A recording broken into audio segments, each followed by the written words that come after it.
waliokufa kwamba wanaweza kuja kukupa maelekezo. Mtu akishakufa hawezi kuja duniani kuja kutoa maelekezo kwa namna yote ile. Mwili wake unaozea kaburini, nafsi iliyoko ndani yake sio mali yake, ni mali ya Mungu.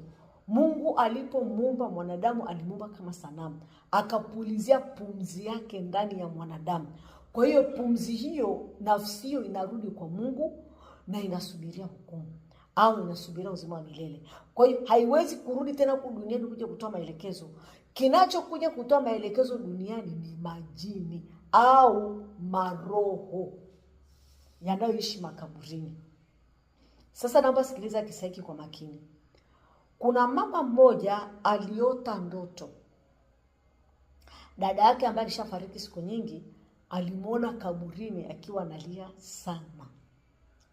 Kwa sababu yeye anaamini kwamba mtu aliyekufa anaweza kuja kutoa maelekezo, basi akaamini kwamba huyo dada yake anaashiria jambo fulani.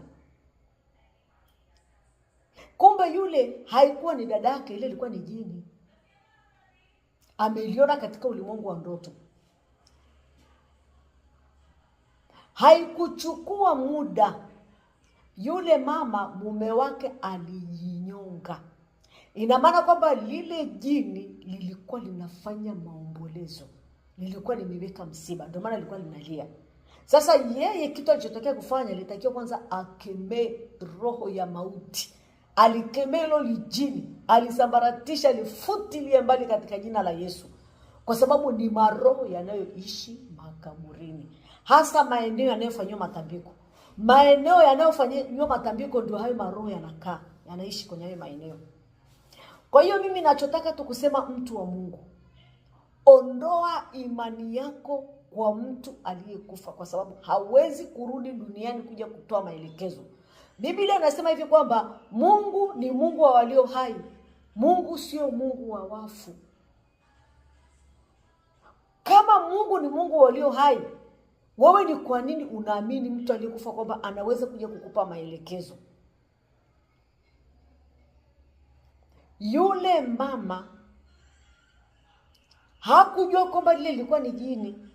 Hakujua kwamba lile lilikuwa ni roho, lilikuwa linaashiria msiba. Yeye alifikiri ni dada yake. Yule alikuwa sio dada yake. Haikuchukua muda, mume wake alijinyonga. Kwa hiyo mimi nachotaka nikwambie, mtu wa Mungu, dawa ya maisha ni kumpokea Yesu Kristo awe Bwana na Mwokozi wa maisha yako. Ukimpokea Yesu Kristo kwa Bwana na Mwokozi wa maisha yako, achana na ndoto za watu waliokufa. Futilia mbali, alafu zidharau. Mtu aliyekufa hawezi kuja kukupa maelekezo. Haleluya. Mtu aliyekufa hawezi kuja kukuambia chinja mbuzi. Au mtu aliyekufa hawezi kukuambia kufunga na kuomba. Hawezi. Lile ni jini, yani ni maroho. Mungu awabariki sana. Na wapenda watu wa Mungu tuliokoka, ni lazima tuzijue fikra za shetani. Shetani kazi yake ni kuchinja, kuharibu na kuua. Anapokuletea ndoto chafu za watu waliokufa, ni kukutia hofu wewe na kukupa mfadhaiko. Kwa hiyo ni vizuri, mtu wa Mungu, kumwamini Mungu katika maisha yako. Kumwamini Yesu katika maisha yako. Mungu ni Mungu walio hai. Ukisoma Biblia, watumishi wa Mungu wengi walikuwa wanapewa maelekezo na Mungu kwa njia ya ndoto. Yusufu, pamoja na kwamba ndugu zake walimfanyia visa na hata wakamuuza, hajawahi kuota ndoto babu yake Ibrahimu amemtokea kwenye ndoto akamuelekeza, akampa maelekezo.